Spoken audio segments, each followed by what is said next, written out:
Deputy speaker صاحب یہ کوئی آئی ایم ایف نے ٹائم مانگا ہوگا, انہوں نے ٹائم دیا ہوگا. دونوں جو فریق ہیں ان کی مرضی سے وہ ملاقات ہوئی ہے, کوئی امپوز نہیں کیا گیا. ایک تو یہ بات. دوسری یہ بات ہے کہ آئی ایم ایف کے ساتھ ہمارے مانیٹری فسکل یہ سارے مسئلے جو ہے ڈسکس ہوتے رہتے ہیں. ایک فائنینشیل ڈسپلن جو ہے اس کو جو ہے امپوز کرنے کی آبویسلی گورنمنٹ بھی کوشش کر رہی ہے اور آئی ایم ایف کی وہ کنڈیشنلٹی بھی ہے. اس سلسلے میں ڈیفینیٹلی جوڈیشری کا ایک بہت بڑا رول ہے کہ ہمارے ملک میں جو مختلف مالی مشکلات سے ہم گزر رہے ہیں ان میں جو ہے جوڈیشری ہماری مدد کرے اور جوڈیشری جو ہے ایک فائنینشیل ڈسپلن کے جو ایفرٹ ہے اس کو سپورٹ کرے. دیٹ از آل. اس کے علاوہ آئی ایم ایف کا کوئی بالکل صحیح کہا آنریبل ممبر نے, کوئی رول نہیں بنتا. اور نیوکلیئر پروگرام میں جانے کا جو ہے میرا خیال ہے it is but stretching but too for.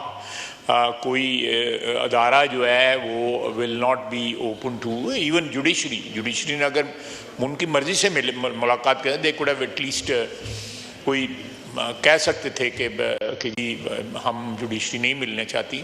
لیکن جوڈیشری کی ہیلپ جو ہے فائنینشیل ڈسپلن میں بڑی وائٹل ہے, اس لیے آئی ایم ایف ان کو ملا ہے. ادروائز اس کے علاوہ باقی ان کے پروگرام کے تحت جو ہے ہم سارا فائنینشیل ڈسپلن انہی کے پروگرام کے تحت ہمیں جو پیسے ملے ہیں, جو پروگرام ملا ہے, جو ہے فائنینشیل ہیلپ ملی ہے, جو بریدنگ سپیس ملی ہے وہ آئی ایم ایف کی وجہ سے ملے ہیں. ہماری مجبوری ہیں, کوئی مرضی نہیں ہے, مجبوری ہیں. تو I think within those جو ہماری کمپلشنز ہیں we are trying to survive financially. And I will definitely speak to my leadership also, and some of the members some of the ministers, I've never seen them over here. I can even name them. They don't they actually sir میں آپ کو ایک بات بتاؤں with all due respect to everyone کہ جو تو اس ممبر ہیں, اس ہاؤس کے جو ممبر ہیں وہ طاہر صاحب از ون ایکسیپشن. ادروائز جو ہے لوگ اس لیے نہیں آتے, کوئی نہ کوئی جو ہے کسی طرح یا پھر ان کو کوئی بتاتا نہیں ہے کہ جی آپ کے آج کویشچنز ہیں یا کالنگ اٹینشن نوٹس ہیں یا کوئی موشن ہے جس کے اوپر گورنمنٹ کو ڈیفینڈ کرنا ہے منسٹر صاحب نے یا پارلیمنٹ سیکرٹری نے. میں I will take up this matter with the government my leadership. And میرا اپنا خیال ہے کہ سر یہ آپ اور اسپیکر صاحب جو ہے دونوں جو ہیں آپ بھی گورنمنٹ کے لیول پہ یہ کریں. This is embarrassing not only for the government, this is embarrassing for the institution also. میں تھوڑا سا اس ٹاپک کے اوپر نوید قمر صاحب میرے بھائی ہیں, میں ان کو یاد دلاؤں گا کہ یہ سارا کچھ جو ہے اس سارے مسئلے میں سے ہم دونوں گزرے ہوئے ہیں. اور یہ ساری جو پرائیویٹائزیشن تھی یا ریٹرینچمنٹ بیفور پرائیویٹائزیشن تھی اس سے بھی گزرے ہوئے ہیں. اور پیپلز پارٹی نے وے بیک فرام 93 to 97 جو ہے بڑا سکسیسفل پرائیویٹائزیشن کا ایک پروگرام جو ہے وہ اس کو کمپلیٹ کیا. کچھ جو ہے پھر الٹیمیٹلی ہم نے اس کو کمپلیٹ کیا جو انیشیٹ جو ہے نوید کے وقت ہوا. تو اس لیے اس میں دیکھیں اگر تو لوگ جو ہے وہ پروڈکٹیو نہیں ہیں تو الٹیمیٹلی کوئی تو اس کا بوجھ برداشت کر رہا ہے. اگر وہ انڈائریکٹلی وہ بھی عوام پہ ہی بوجھ پڑ رہا ہے, وہ بھی کوئی لوگوں میں ان امپلائمنٹ کریٹ کر رہا ہے یا لوگوں کے جو ذرائع ہیں یا ان کا جو بھی ان کی سبسسٹنس کا لیول ہے اس میں جو ہے ڈیفیکلٹیز پیدا کر رہا ہے. آپ ڈائریکٹلی اس کو بیئر کر لیں یا انڈائریکٹلی بیئر کر لیں, یہ اس چیز کو سارے ہم انڈرسٹینڈ کرتے ہیں. لیکن پولیٹیکل ایگزیجنسیز جو ہیں یا کنسیڈریشنز جو ہیں وہ ہمیں مجبور کر دیتی ہیں کہ ہم کسی چیز کو جو ہے مثلا میں I just take few minutes on utility stores.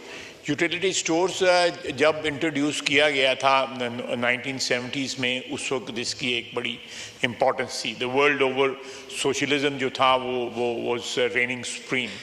اور وہ اس ساری کینوس میں یہ چیز جو تھی وہ فٹ بیٹھتی تھی اور اس کی یوٹیلیٹی رہی، کئی سال رہی، دہائیاں رہی. لیکن آج وین وی لک بیک 30 سال اور 25 سال یہ ڈال لیں، 65 سال جو ہیں ان کی یوٹیلیٹی، جس طرح ابھی میرے منسٹر صاحب بات کہیں کہ ایک حلقے سے 3000 بندے وہاں پہ ملازم ہوئے ہوئے ہیں. وہاں پہ سب سٹینڈرڈ چیزیں ملتی ہیں.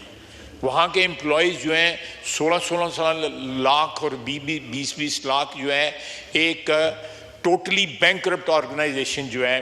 ہم یہ بوجھ جو ہے الٹیمیٹلی لوگوں کو، عوام کے اوپر ٹرانسفر کر رہے ہیں. یہ بوجھ جو ہے چاہے وہ اس طرح کر لیں کہ ایک کا امپلائی کام نہیں کرتا تو وہ اس کا بوجھ جو ہے الٹیمیٹلی عوام پہ آئے گا، یا ان کو کوئی آلٹرنیٹ جو ہے دے کے تاکہ وہ بھی سڑک پہ نہ آ جائیں. اور ہم یہ بوجھ جو ہے جو ہماری گورنمنٹ کی آرگنائزیشنز ہیں، جو ایس او ایز جو ہیں، ان سے آہستہ آہستہ جو ہے government should get rid of those organisations. اور ہمارا اور پی ایم ایل این کا way back in the 90s اور پیپلز پارٹی کا بالکل اس پہ اتفاق تھا، اور اس کو دونوں پارٹیز نے اپنی گورنمنٹس میں اس کو بڑا سکسیسفلی پرسو کیا. P T C L is one big example of privatisation جو سٹارٹ کی گئی، اس کے بعد ہم نے اس کو کیا اور الٹیمیٹلی جا کے 2000 میں وہ آرگنائزیشن کمپلیٹ ہوئی. 12.5% جو ہے وہ اس کی انیشیل پرائیویٹائزیشن جو ہے نوید نے کی تھی. اسی طرح میں گنتا جاؤں گا اور بھی بہت سی آرگنائزیشن ہیں. تو میرا اپنا خیال ہے کہ سارے ٹاپک کو جو ہے ایک بڑے کینوس میں دیکھنا چاہیے. اس کو ایک ٹرانزیکشنل اپروچ نہیں ہونی چاہیے کہ ضرور ہے. یہ میں ایگری کرتا ہوں کہ جو لوگ جو ہے لوگوں کو سڑکوں پہ نہیں آنا چاہیے، ان کی روزی کے دروازے بند نہیں ہونے چاہیے، ان کے آلٹرنیٹ جو ہے کوئی نہ کوئی روزی کے ذرائع جو ہے مہیا کرنے چاہیے ان کو جو ہے. یہ ساری باتیں صحیح ہیں، لیکن let's sit together and find some alternate روزگار for those people who will be ultimately retrenched or ultimately relieved from their present jobs. تو یہ ہماری ایک جوائنٹ رسپانسبلٹی ہے ایز ممبرز آف دس. اور اس لیے میرا خیال ہے اس میں کوئی بنیادی جو ہے وہ فرق نہیں ہے کہ لیکن اگر کوئی بندہ کام نہیں کر رہا یا ایک نقصان والے ادارے میں، میسو نقصان والے ادارے کے اندر ایک بندہ کام کر رہا ہے اور وہ بالکل ہی از ناٹ پروڈکٹیو اور ہی از ناٹ نیڈیڈ، تو اس کا کوئی آلٹرنیٹ ڈھونڈنا ہمارا ایک کولیکٹیو رسپانسبلٹی ہے. This is what I wanted to supplement minister of energy کی اسٹیٹمنٹ کو، تاکہ یہ اس کے اوپر کوئی کنسنسس